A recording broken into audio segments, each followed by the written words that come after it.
I just traveled from the Jerusalem, the old city. You see the different culture, different religion, and I mean very mixed culture, and lots of burden from history.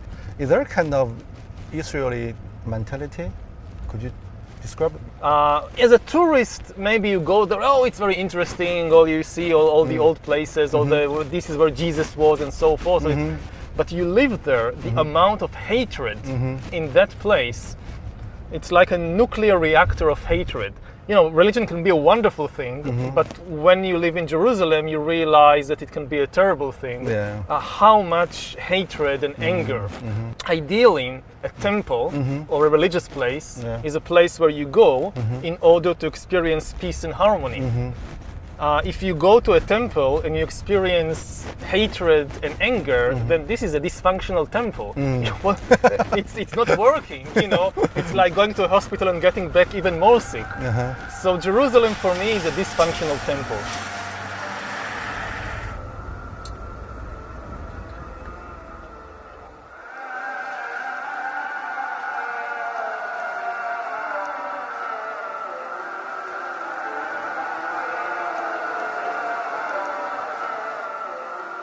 How this kind of things shape your mind, shape your...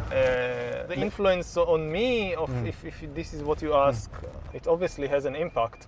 I mean, if you live in a place like Silicon Valley, maybe you can have this kind of utopian vision of a world governed by science and by rationality and things like that. But if you live in the Middle East, it's obvious to you that you cannot escape this tension, because all around you people are killing each other because of their belief in fictional stories. So it's very clear to you that fiction is an extremely powerful thing. My house, the village where I live, is exactly middle of the way between Tel Aviv and Jerusalem. On the one hand, I'm very connected to this world of Tel Aviv. Modern technology, modern technology, high tech, all that. And on the other hand, very connected to Jerusalem with all the religion and mythology and especially this is why I think much of my writing and scholarship is about this tension between the modern world of the 21st century and artificial intelligence and all that, and on the other hand the still great impact of all these mythologies and fictional stories and religions. When did you notice the tension?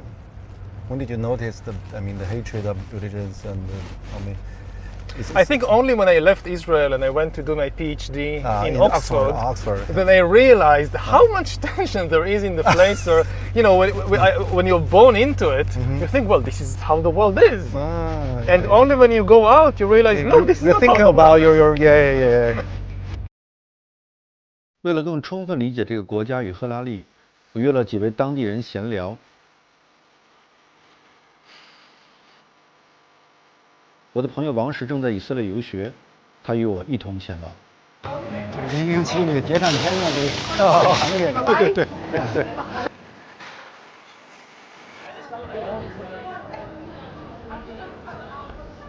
第一位是阿拉伯律师。Nice to meet you. How do you think about the Jewish people? I mean, the Jewish come back. Take the city, they become a new authority. Is understanding or for you not? For me, I don't have a problem with the religion about the Jews. And they was living here before the occupation, and we have places that they are neighbors of the Arabs, and they don't have any problem with the Palestinians here before the occupation. When they kick them out from Europe and receive them, and later they are get of this country. But after, it's begin the problem. When I talk with the Israelis, most of the people, they have this stereotype. We really feel that. When they talking with me, are you real Arab? Yeah, I am Arab. Are you born in? Yes, I am born here. Here, the thing that it's helped me to live here in Jerusalem, it's how I look. according to the stereotype of the Israelis, I'm not look like the local people. The local people have to be dark skinned, not handsome person, and also my accent is good in Hebrew. You speak Hebrew? Yeah, of course, because I'm a lawyer. And in a good accent. So what's your nationality? In nationality, I don't have any nationality of any country. It's just the residency. If I pass something, if I travel more than 3 or 7 years out of Israel, so they can get the ID, my ID. It's mean they can kick me out anytime. Like that we live. Do you have any solution? I mean, Actually, I don't see any solution.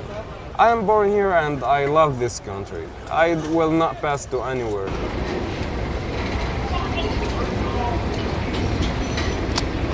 forgot a car. Oh, It's okay. it's okay. It's okay. When did you arrive? It's a, When did you come to Israel? 2 days ago. Oh, 2 days ago. So you've been around. Yeah, spent 1 day in Jerusalem and here. Yeah, come here. Yeah. You're much more relaxed than in China. Me? Yeah. Yeah, because in China you run around from here to there, Yeah. and here Too it's many like, things. Yeah. Oh, what nice view. You want some water? Yes, Some water would or- be nice.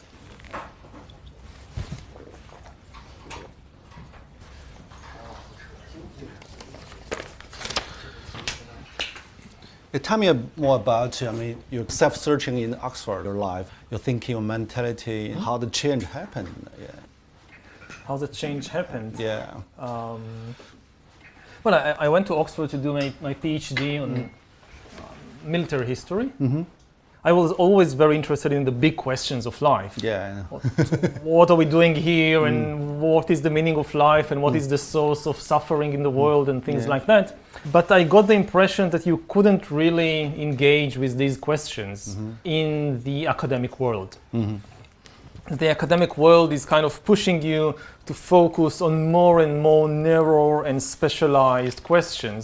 On a parallel track, I'm personally very engaged and interested in these big philosophical questions. Big tension for you. Yeah, when I got my tenure at the university, I felt that, okay, now I'm kind of secure. Now they can't do anything to me. I'm some terrible crime, like you murder the dean or something, they can't touch you. Yeah.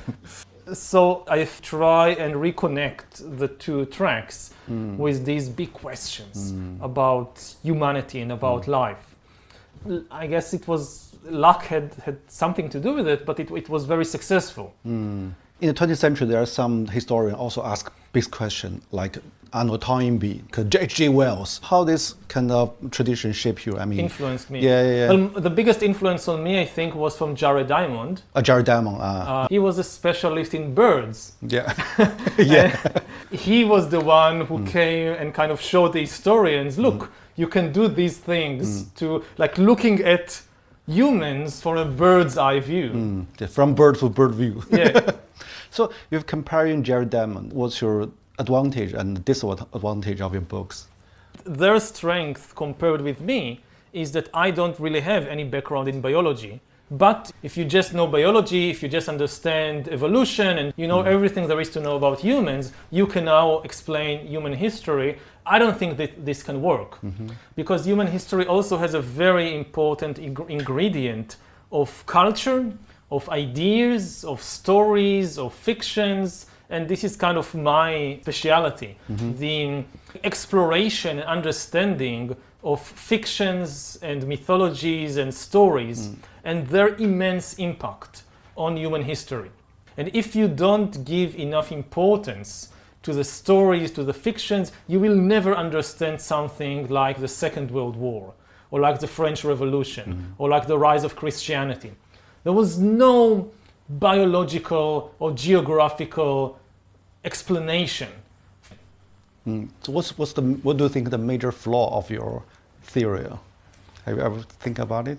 Of my theory? Yeah, your perspective, you try to explain the whole world, the history, but what's the major flaw in the process?